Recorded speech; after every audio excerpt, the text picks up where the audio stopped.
Hello दोस्तों, आज हम आयत का परिमाप निकालना सीखेंगे। जैसा कि हम क्वेश्चन में देख रहे हैं कि आयत का परिमाप ज्ञात कीजिए जिसकी भुजाएं क्रमशः 12 व 10 सेंटीमीटर है। तो चलिए आज का क्वेश्चन हम शुरू करते हैं। हम देख रहे हैं कि हमने एक डायग्राम बनाया है आयत का जिसकी लंबाई है 12 सेंटीमीटर और चौड़ाई है 10 सेंटीमीटर, जैसे कि क्वेश्चन में दिया गया है। तो सबसे पहले हम ये जान लेते हैं कि आयत का हमारे दैनिक जीवन में क्या उपयोग है, कुछ उपयोग है भी या नहीं है, या खाली कॉम्पिटिटिव एग्जाम के लिए इसकी तैयारी कर रहे हैं। तो हम आपको ये बता दें कि इसका दैनिक जीवन में भी बहुत ज़्यादा उपयोग है। कई क्षेत्र ऐसे हैं जहाँ पर हमको इसका परिमाप निकालने की ज़रूरत पड़ती है। जैसे कि हम एक एग्जाम्पल ले लें, हमारा कोई खेत है, यदि हमें उसको खेत में कोई बाड़ लगानी है तो उसके लिए हम सबसे पहले उसका परिमाप निकाल लेंगे। अगर लंबाई चौड़ाई हमको पता है तो परिमाप के हिसाब से हम एक्यूरेट जो कितना बाड़ लगाने में कितना तार की आवश्यकता होगी हम वो निकाल सकते हैं। इसीलिए इसका बहुत ही दैनिक जीवन में बहुत ही उपयोग है, इसीलिए इसको हम बहुत अच्छी तरह से समझते हैं। तो जैसे कि क्वेश्चन में दिया गया है, आयत की लंबाई बराबर 12 सेंटीमीटर और चौड़ाई 10 सेंटीमीटर है। तो हम लिखते हैं लंबाई बराबर 12 सेंटीमीटर, लंबाई बराबर 12 सेंटीमीटर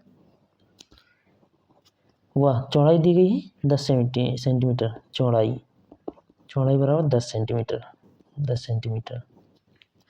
तो हम जानते हैं कि आयत का परिमाप बराबर क्या होता है, 2 कोष्ठक में लंबाई धन चौड़ाई। चलिए हम अपना क्वेश्चन शुरू करते हैं। हम लिखते हैं कि आयत का परिमाप बराबर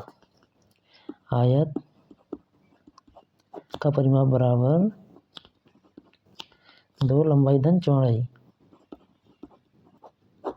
बराबर 2 लंबाई धन चौड़ाई। तो हमको इस क्वेश्चन में हमको सब कुछ सिंपल ही दिया गया है, हमको लंबाई और चौड़ाई दोनों चीज़ दी गई है, इसीलिए हमको इसमें कुछ ज़्यादा करने की ज़रूरत नहीं है।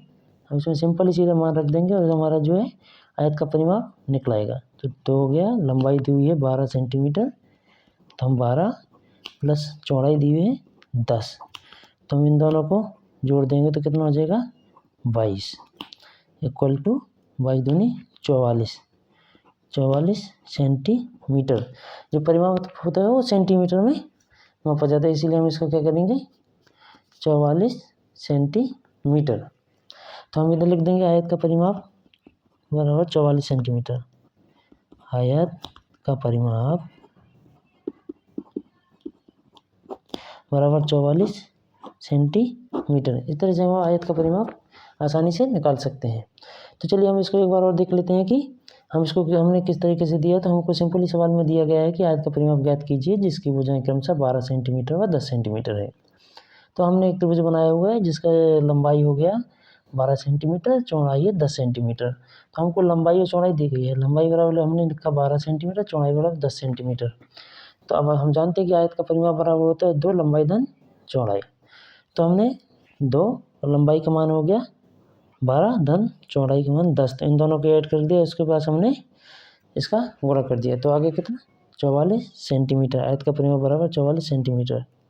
तो इस तरीके से दोस्तों हम आयत का परिमाप बहुत ही सिंपल तरीके से निकाल सकते हैं। इसमें कुछ ज़्यादा सिंपल है, ज़्यादा करने की ज़रूरत नहीं है।